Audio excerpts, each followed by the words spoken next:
Dalam subbagian kedua, kita akan membahas mengenai tata cara penghapusan NPWP.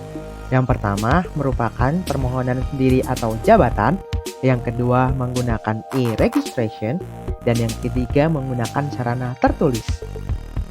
Pada bagian pertama, kita akan membahas permohonan sendiri atau jabatan. Hal ini dilakukan berdasarkan hasil pemeriksaan atau verifikasi sesuai dengan ketentuan perundang-undangan perpajakan. Tata cara penghapusan yang kedua yaitu menggunakan cara e-registration. Langkah yang pertama yaitu mengisi formulir di laman www.pajak.go.id. Dianggap sudah ditandatangani secara digital dan mempunyai kekuatan hukum.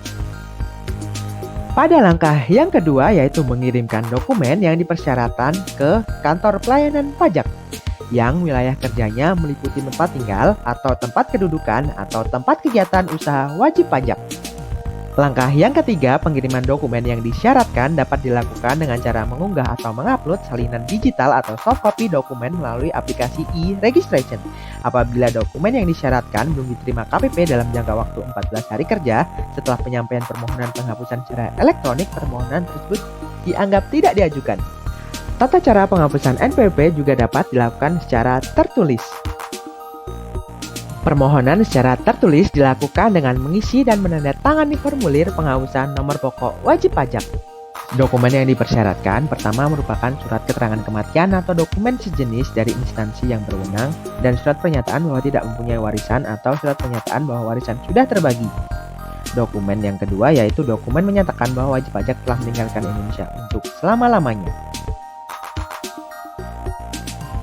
Dokumen yang ketiga merupakan dokumen yang menyatakan bahwa wajib pajak sudah tidak ada lagi kewajiban sebagai bendahara untuk bendahara pemerintah. Dan yang keempat, surat pernyataan mengenai kepemilikan NPWP ganda dan fotokopi semua kartu NPWP yang dimiliki untuk wajib pajak yang memiliki lebih dari satu NPWP. Dokumen yang kelima merupakan fotokopi buku nikah atau dokumen sejenis dan surat pernyataan tidak membuat perjanjian pemisahan harta dan penghasilan untuk wanita kawin yang sebelumnya telah memiliki NPWP. Dokumen nomor 6 merupakan dokumen yang menunjukkan bahwa wajib pajak badan termasuk bentuk usaha tetap yang telah dibubarkan sehingga tidak memenuhi persyaratan subjektif dan objektif untuk wajib pajak badan. Terdapat 3 opsi cara pengiriman permohonan secara tertulis. Yang pertama, langsung datang ke KPP atau melalui KP2KP. Yang kedua, melalui pos. Dan yang ketiga, melalui jasa ekspedisi atau jasa kurir. Apabila penyampaian permohonan tidak lengkap, 1. Dalam hal permohonan disampaikan secara langsung, permohonan dikembalikan kepada wajib pajak.